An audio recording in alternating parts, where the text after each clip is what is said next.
Hi friends, welcome to my channel.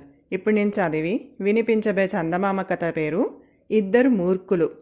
ఒక గ్రామంలో రామయ్య అనే రైతు తన 2 ఎకరాల భూమిలో జొన్న వేశాడు. పైరు ఏపుగా పెరిగి కోతకు వచ్చే తరుణంలో సోమయ్య అనేవాడి పశువులు వచ్చి పడి పైరునంతా పూర్తిగా నాశనం చేశాయి. రామయ్య సోమయ్యను 1000 రూపాయలు నష్టపరిహారం అడిగాడు. సోమయ్య ఒప్పుకోలేదు. రామయ్య ఊళ్ళో పెద్దలను తగాదా తీర్చమని కోరాడు.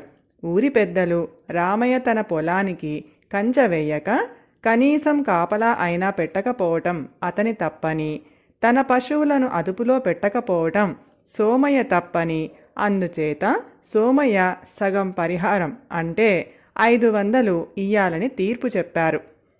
ఊరి మునసబు లంచగొండి. అందుచేత సోమయ్య తమ తగాదాను పరిష్కరించవలసినది మునసబు అని రామయ్యకు చెప్పి మునసబు దగ్గరికి వెళ్ళి తనకు అనుకూలంగా చెబితే 250 ఇస్తాను అన్నాడు. పరిహారం తేలికలో పోతుందని అతని ఉద్దేశం. మునసబు లంచం పుచ్చుకొని రామయ్య తన పొలానికి కంచె వెయ్యక కాపలా పెట్టకపోవటం అతని తప్పేనని, సోమయ్య పరిహారం ఇయ్యనవసరం లేదని తీర్పు చెప్పాడు. రామయ్య ఈ తీర్పు ఆమోదించక తాలూకా అధికారి వద్దకు వెళ్ళాడు. అతడు కూడా లంచగొండే. రామయ్య అతనికి 250 రూపాయలు లంచం ఇచ్చి తనకు అనుకూలంగా తీర్పు చెప్పించుకున్నాడు. గ్రామంలోని చిలకలన్నింటికీ కంచెలు వేయాలని ఎక్కడా లేదు. రామయ్యకు కలిగిన నష్టానికి పూర్తిగా సోమయ్య బాధ్యుడు. అందుచేత అతను రామయ్యకు 1000 రూపాయలు నష్టపరిహారం ఇయ్యాలి అని తాలూకా అధికారి తీర్పు చెప్పాడు.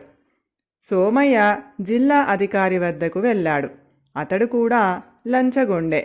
తాలూకా అధికారి నిన్ను రామయ్యకు 1000 రూపాయల పరిహారం ఇయ్యమన్నాడు కదా, అందులో సగం నాకు ఇస్తే నీకు అనుకూలంగా తీర్పు ఇస్తాను అన్నాడు.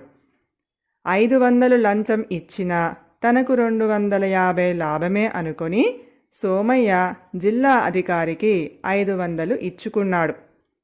తాలూకా అధికారి తీర్పు సరికాదని, మునసబు తీర్పే సరి అయినదని జిల్లా అధికారి తీర్పు ఇచ్చాడు. రామయ్యకు రోషం ఎక్కువైంది. అతడు మండలాధికారి వద్దకు వెళ్ళి ఆ అధికారికి 500 లంచం పెట్టి తనకు అనుకూలంగా తీర్పు తెచ్చుకున్నాడు. ఇక తీర్పు చెప్పడానికి మిగిలినది రాష్ట్రాధికారి. ఆయన నీతిపరుడు, న్యాయబుద్ధి గలవాడును. ఆయన అంతా విని గ్రామ పెద్దల తీర్పుతో ఏకీభవిస్తూ సోమయ్య రామయ్యకు 500 రూపాయలు ఇయ్యాలని తీర్పు చెప్పాడు. సోమయ్య రామయ్యకు నష్టపరిహారం చెల్లించాడు.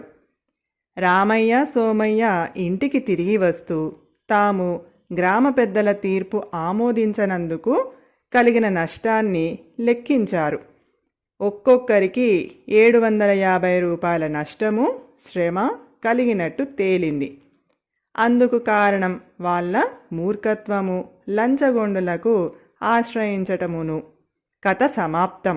ఈ కథ గనక మీకు నచ్చినట్లయితే ప్లీజ్ లైక్ చేయండి, షేర్ చేయండి. మరిన్ని మంచి మంచి కథల కోసం మా ఛానల్ని సబ్స్క్రైబ్ చేసుకోండి. Thank you.